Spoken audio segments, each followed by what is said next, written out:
시기분들 2022년 6월 학력평가 윤리와 사상 해설 강의를 진행하게 된 최한준입니다.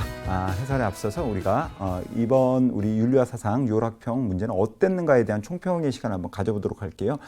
일단 여러분들 서양윤리 부분은 이제 출제가 안 됐죠, 그렇죠? 동양윤리 중심으로만 이제 출제가 이루어졌고, 그러다 보니까 여러분들 어떤 특징이 나타나냐면 하나의 윤리 사상이 굉장히 여러 문항으로 출제가 됐죠, 그렇죠? 예를 들어 뭐 불교 같은 경우에는 막 4문항 이상 출제가 되기도 했고, 그런가요? 예. 도가 문제도 2문제, 도교 문제까지 하면 막 3문항 이상 또 출제가 되기도 했어요. 이렇게 특정 주제가 많이 출제되어 있습니다. 그걸 이제 여러분들도 아마 느끼셨을 거예요. 그렇죠? 그 말은 이제 그 주제와 관련돼서 어떻게 보면 좀 깊이 있는 내용 또는 다양한 내용들을 또 여러분들이 확인할 수 있는 계기가 되는 시험이었다라고 저는 그렇게 이제 평가를 하고 싶어요.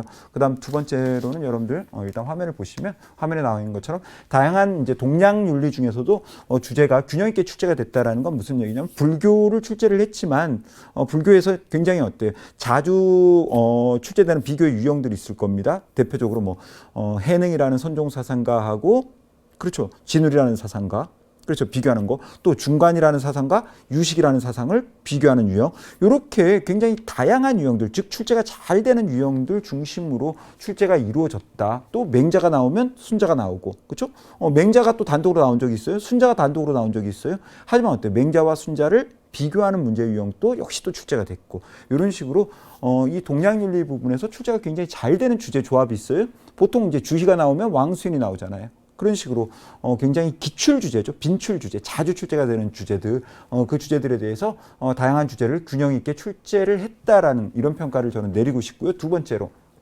지금 말씀드렸던 것처럼 예측 가능한 비교 유형이 출제되었다. 뭐 예를 들어 불교가 많이 출제됐으니까 불교를 얘기하면 뭐 이런 거죠. 자, 유식 사상 나오면 중간 사상 나와야 되고 중간 사상 나오면 유식 사상 나와야 돼요. 주시가 나오면 누가 나와야죠? 왕수인. 일반적으로 볼 때. 이황이라는 사상가가 나오면 누가 나와야죠? 이이. 그렇죠? 예를 들어 위정척사가 나오면 뭐 다른 게 나올 수도 있지만 제일 많이 나오는 짝꿍이 뭐죠? 동도서기. 그렇죠? 동학이 나오면 뭐가 나와야 되죠? 증상계나 원불교. 그러니까 동학과 원불교. 이런 식의 우리가 충분히 예측 가능한 비교 유형이 출제가 되었다. 그 말은 이제까지 출제가 많이 이루어지는 비교 유형으로 실제 출제가 이루어졌다라는 거. 그건 이제 여러분한테 말씀을 드리고 싶어요. 그 다음에 마지막으로 판단 능력이 요구되는 선택지가 다수 출제되었다. 여러분들 그래서 어떤 친구들은 평이하다라고 얘기하지만 제가 볼 때는 평이하지만은 않을 수 있었죠. 그렇죠? 뭐 가장 대표적으로 몇 번 문항이죠? 8번 문항 같은 경우 원효를 묻는 겁니다. 근데 원효와 관련해서 우리가 추상적으로 공부를 하거나 단순 암기적으로 공부하면 선택지 4번과 5번은 해결하기가 어려웠어요. 뭐에 대해서 정말 완벽하게 이해를 했었어야 됐다? 원효가 강조하고 있는 절대 불이의 개념에 대해서 여러분들이 완전하게 이해를 하고 있어야만 선택지 4번이나 5번 같은 경우가 동일한 어떤 플랫폼에서 만들어진 선택지다라는 걸 파악하고 여러분들이 판단할 수가 있었던 그런 좀 상당히 어떻게 보면 까다롭죠. 그런 유형의 선택지들도 실제로 출제가 되었다라는 거죠.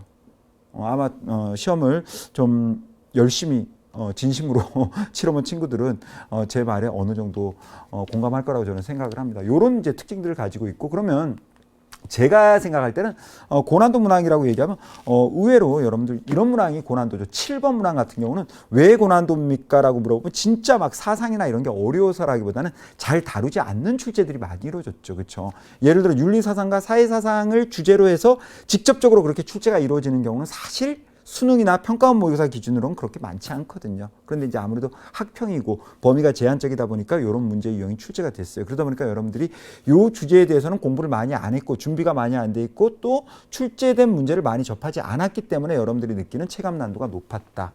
저는 이제 이렇게 생각을 하고요.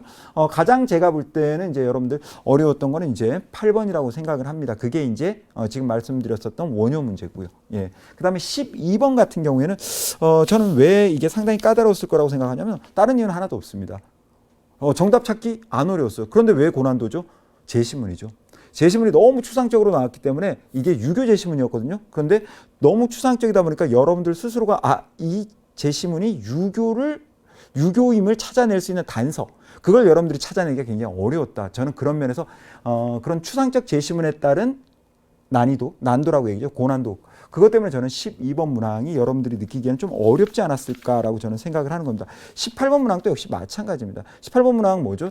동양 윤리 사상의 공통적인 자연관이거든요. 그런데 사실 지금 제가 7번 얘기한 것처럼 18번 문항의 이 주제도 자주 우리가 다루는 주제일까요? 아닐까요? 자주 다루지 않는 주제예요. 그러다 보니까 여러분들한테 어떻게 보면 기출문제라든가 여러분들이 여기에 대한 준비가 미흡할 수밖에 없죠. 그러다 보니까 여러분들이 느끼는 난도가 7번이나 18번 문제 같은 경우는 그래서 여러분들이 느끼는 체감 난도가 조금 올라가지 않았을까라고 저는 생각을 하고 있습니다. 예, 이렇게 총평 마무리할 거고요, 여러분들. 저는 그렇게 생각을 하고 있습니다. 윤리와 사상은 여러분들이 생각하고 있는 것처럼 어려운 과목이 아니고 상당히 흥미로운 과목이고 기초만 잘 다져두면 계속해서 여러분들이 원하는 좋은 등급을 받을 수 있는 수능의 분명한 효자 과목입니다. 지금처럼 끊임없는 여러분들 관심과 노력으로 윤리와 사상 강의에서 다시 만나겠습니다. 그럼 저는 1강에서 우리 친구들 만나도록 할게요.